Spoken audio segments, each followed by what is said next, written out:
अस्सलाम वालेकुम। Doctor Arshad veterinary clinic YouTube channel पे वेलकम। वीडियो में बात होगी कि आपके पास अगर ऑस्ट्रालॉप ब्रीड मौजूद है या इवन के कोई भी ब्रीड आपके पास मौजूद है,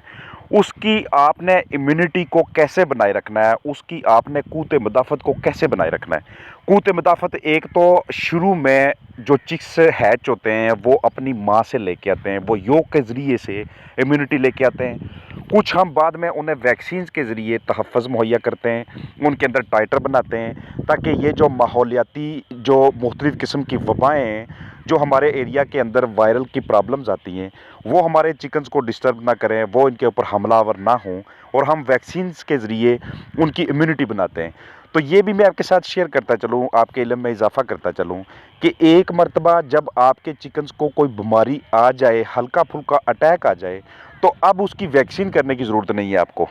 क्योंकि एक बार जब चिकन्स को किसी भी आउटब्रेक का, किसी भी बीमारी का, वो वायरल हो या बैक्टीरियल हो, उसका एक मरतबा एक्सपोज़र हो जाए, एक मरतबा उसका सामना उसका हो जाए, तो उसके बाद उसकी बॉडी के अंदर खुद ही टाइटर्स बनना शुरू हो जाते हैं। अब दोबारा अगर वही बीमारी उस फलाक की जानब आती है, उस तरफ का रुख करती है, तो आपके चिकन्स प्रोटेक्टेड हैं, आपके चिकन्स महफूज हैं, क्योंकि उन्होंने पहले से ही इस बीमारी का सामना करके उनके जिस्म के अंदर जो बीमारियों के खिलाफ लड़ने वाली जो फ़ौज थी, जो ताकत थी, अब उसने वहाँ पे एक बैरियर बना लिया हुआ है, उसने वहाँ पे एक ब्रिज सा बना लिया हुआ है। अब वो बीमारी, अब वो वायरस, अब वो बैक्टीरिया उसको क्रॉस करके आगे नहीं जा सकता। ये हो गई सबसे पहली बात इम्यूनिटी के वाले से। दूसरा ये कि अगर मैं बात करूँ कि आपने वैक्सीनेशंस कौन सी सिलेक्ट करनी है, तो वैक्सीन हमेशा डिपेंड करती है कि आपका एरिया कौन सा है, पहली बात। दूसरी बात इस चीज़ पे डिपेंड करती है कि आपने जहाँ पे वो चिकन्स रखे हुए हैं वो हाउसिंग किस किस्म की है। अगर वो हाउसिंग सेमी कंट्रोल हाउस है तो उसके अंदर आपको वैक्सीन्स कम तादाद में करना पड़ती हैं। अगर वो कंट्रोल हाउस है या अगर वो इस तरह का सिस्टम आपने उसको दिया हुआ है कि वहाँ पे बिल्कुल क्लोज़ उसकी रीडिंग होती है या उसकी केजेस के अंदर रीडिंग होती है, तो उस सूरत में तमाम वैक्सीनेशंस जितनी भी उस एरिया के अंदर बीमारियाँ पहले आउटब्रेक हुई होती हैं, वो सारी की सारी वैक्सीन्स आपको अप्लाई करनी पड़ती है अपने चिकन्स के ऊपर। तो बात करते हैं कि किस किस वैक्सीन का करना इंतहाई ज़रूरी होता है। आगाज़ में डे 1 पे आप मैरिक्स को मिस नहीं कर सकते किसी भी सूरत में। अगर आपके पास नंबर ऑफ़ चिक्स ज़्यादा हैं और अगर आपने इन चिक्स को बाद में क्वालिटी किस्म के पुलेट्स में कन्वर्ट करना है और उन पुलेट्स को आपने क्वालिटी किस्म की हेंस में कन्वर्ट करना है, तो ये सारे जितने भी प्रोसीजर्स आते जाएंगे, ये सब के सब डिपेंड करेंगे कि आपने उस फ्लाक का जो इम्यूनोलॉजिकल स्टेटस था वो कितना बेहतरीन किस्म का बनाया हुआ है। माँ की तरफ से इम्यूनिटी मिल गई, उसको आपने डिजीज़ फ्री इन्वायरमेंट दिया, उसकी इम्यूनिटी बढ़ना शुरू हो गई, उसको आपने वैक्सीन्स की, अब उसके अंदर अच्छे टाइटर्स बनना शुरू हो गए, अच्छी एंटीबॉडीज़ जिसमें प्रोड्यूस होना शुरू हो गई। लेकिन एक और चीज़ भी है जो कि जिस्मानी इम्यूनिटी का लेवल बहुत हाई रखती है, क़ुव्वत मदाफ़त को बहुत मजबूत रखती है, और वो है बैलेंस राशन, मतवाज़न ग़िज़ा, कि जिसके अंदर टॉक्सिन्स ना हों, जिसके अंदर बहुत ज़्यादा मेडिकेशंस शामिल हों। इसलिए जब भी अपने पास कोई भी फ्लाक रियर करें, मैं बात ऑस्ट्रालॉप की कर रहा हूँ, लेकिन यही सारी की सारी बातें, यही सारी की सारी स्ट्रेटजीज़ दूसरी ब्रीड्स के ऊपर भी फिट बैठती हैं। तो अब बात करते हैं कि मैरिक्स अगर मिस नहीं कर सकते तो उसके बाद और कौन सी वैक्सीन है कि जिसको हमने किसी भी सूरत में मिस नहीं करना। वो कॉक्सी की वैक्सीन होती है, लेकिन वो भी आप उस सूरत में करेंगे जब आपको ये यकीन हो कि मैं इसको गंदा एनवायरनमेंट दूंगा, मैं कम जगह पे ज़्यादा बर्ड्स रखूँगा, मैं ऐसी जगह के ऊपर बर्ड्स रखूँगा कि जहाँ पे बाद में बहुत ज़्यादा गीला एरिया होगा, वहाँ पे केक्स बनेंगे, तो उस सूरत में आप उसको कॉक्सी की वैक्सीन कर लें। अगर आपको ये यकीन है कि आपने अपनी मेहनत से इन चिकन्स को आपने एक बिल्कुल बेहतरीन किस्म का एरिया मुहैया करना है, साफ़ और ड्राई किस्म की एनवायरनमेंट देना है इसको, इसकी जो बेडिंग होगी, जो इसकी बिछाली होगी वो बड़ी ज़बरदस्त होगी, आपको उसके अंदर कॉक्सी की वैक्सीन करने की ज़रूरत नहीं है। अगर तो आपने जो वैक्सीन जिसका मैंने पहले ज़िक्र किया मैरिक्स का, अगर आपके जो पेरेंट स्टॉक है, जो आपके पास ब्रीडिंग स्टॉक है या जो आपके पास उनके वालिदैन हैं उन चिकन्स के, उनमें से किसी को पहले किसी किस्म का कोई मैरिक्स का हमला नहीं हुआ, आउटब्रेक नहीं हुई, और ना ही आपके उस एरिया में दूसरे चिकन्स को, जो आपके कोलीग्स के चिकन्स हैं या आपके पिछले फ्लाक में किसी भी फ्लाक के अंदर मैरिक्स की आउटब्रेक नहीं हुई और आपके पास नंबर ऑफ़ चिक्स भी लिमिटेड हैं और आप उनको एरिया भी फ्री देते हैं, उनकी डाइट भी बड़ी बेहतरीन रखी हुई है, इन दैट केस आपको उसके अंदर मैरिक्स करने की भी ज़रूरत नहीं है।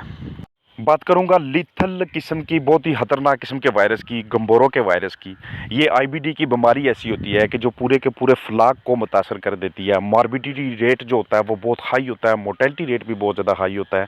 तो उस सूरत में आपने जो गंबोरो की वैक्सीन होती है वो 12वें-13वें दिन पे पहला शॉट और उसके बाद 21वें-22वें दिन पे दूसरा शॉट, ये लाजमी अपने चिकन्स को देना होता है। अगर ये आप नहीं कर रहे तो फिर आपको एनडी आईबी आईबीडी किल्ड जो वैक्सीन होती है वो 7वें 8वें या 9वें दिन पे अपने चिकन्स को एडमिनिस्टर करना पड़ती है, ताकि उनके अंदर गंबोरों के अगेंस्ट अच्छे किस्म के टाइटर्स बन सकें। इसके अलावा और भी ढेर सारी ऐसी प्रॉब्लम्स हैं, चीचक का मसाइल हैं कि जो कि आप देखते होंगे 49 डेज़ के बाद या 45 दिनों के बाद हमारे चिकन्स को माता का मसला बनना शुरू हो जाता है, फाउल पॉक्स की प्रॉब्लम्स आना शुरू हो जाती है। तो ये सारी की सारी डिसीज़ ऐसी होती हैं जो कि उस इलाके में वबा फूटी होती है। आपके करीब जो दूसरे फार्म्स होते हैं वहाँ से ये बीमारियाँ ट्रेवल्स होती हैं। मुख्तलिफ जो जंगली परिंदे होते हैं वो इन बीमारियों को लेके आते हैं, आप लेके आते हैं जब आप बायोसिक्योरिटी को लूज़ करते हैं। इसलिए जब भी चिकन्स रखें उनकी सेफ्टी का बंदोबस्त सबसे पहले रखें, उनकी बायोसिक्योरिटी सबसे पहले। उनके पास जो विजिटर्स आते हैं, जो लोग आते हैं, उनको अच्छी तरह से डिसइंफेक्ट करना, ये बहुत ज़रूरी किस्म के स्टेप्स होते हैं।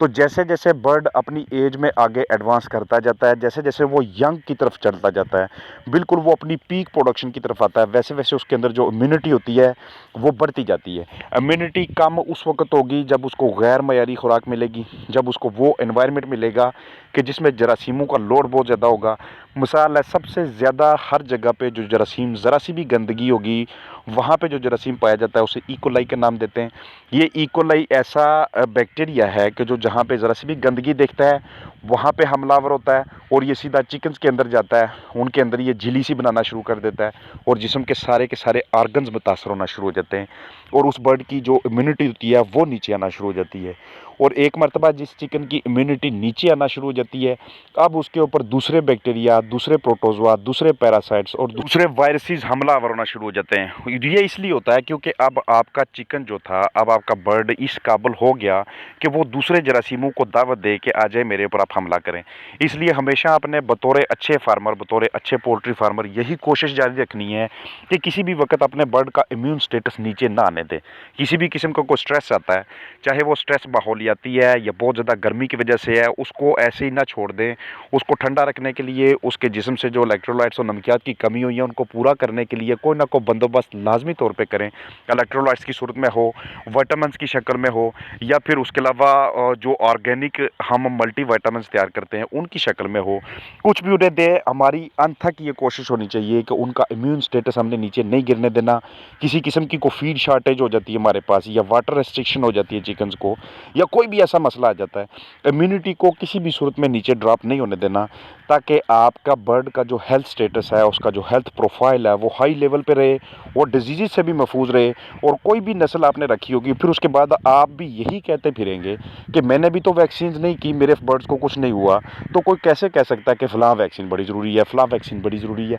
तो इसलिए वैक्सीन ज़रूरी होती हैं, लेकिन उन फ्लाक्स के लिए कि जहाँ पे आगे पीछे जिस एरिया में बीमारी बहुत ज़्यादा आती है, माजी में भी आई थी, मौजूदा दौर में भी करीबी कुलीग के फार्म पे आई है, और आपके फ्लाक को भी थ्रेट है। चाहे आपने उनके टेस्ट लगवाए, चाहे आपने उनका ब्लड सैंपल्स भिजवा के पता किया कि टाइटर लो हैं या हाई है, तो कोई भी केस हो, सारी बातों का ओवरऑल मकसद यही निकलता है कि जब तक फ्लाक की इम्यूनिटी ठीक है, जब तक उसका हेल्थ स्टेटस आपने ठीक रखा हुआ है, अपनी मैनेजमेंट के ज़रिए, उस माहौल के ज़रिए जहाँ पे आपने उसको रखा हुआ है, खुराक के ज़रिए, और उसको पैथोजन से जितना ज़्यादा दूर, जरासीमों से, इन्फेक्शन से जितना ज़्यादा दूर रखा हुआ है, उतना उसके ऊपर मेडिकेशंस और वैक्सीनेशंस का शेड्यूल सस्ता पड़ता है, उतना वो कम देनी पड़ती हैं। ये अभी आपको ये भी नहीं कह सकता कि मैं सिर्फ इन सारी चीज़ों पे डिपेंड करूँगा और मैं कोई वैक्सीन नहीं करूँगा। जब आप ये सारी चीज़ें भी करते हैं, उसके बावजूद अगर आप देखें कि आपके उस मोहल्ले में, मिसाल आपका फैसलाबाद से तल्लक है, आप देखें कि फैसलाबाद में कि एनडी की आउटब्रेक बहुत ज़्यादा हो चुकी है,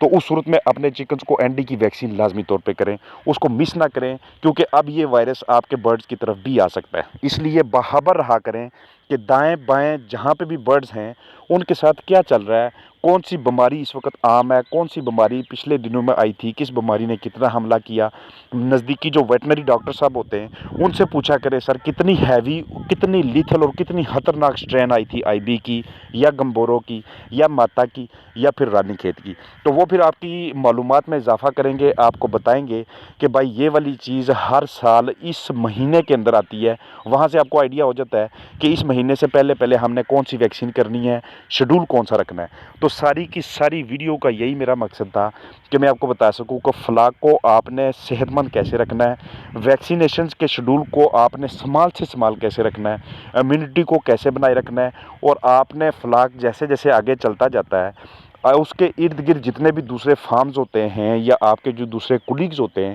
ان سے اپنے کیا کیا معلومات اکٹھی کرنی ہے۔ تو بھرپور امید ہے ویڈیو میں آپ کو یہ سمجھانے میں کامیاب ہو گیا ہوں کہ ویکسینیشنز، میڈیکیشنز، فلاک کا ہیلتھ سٹیٹس، اس کی امیونٹی اور آپ کے کولیگز کے فارمز اور ڈیزیز کی آؤٹ بریک کا ہونا، ان سب کا آپس میں کیا لنک ہے۔ اپنا خیال رکھیے گا، فی امان اللہ۔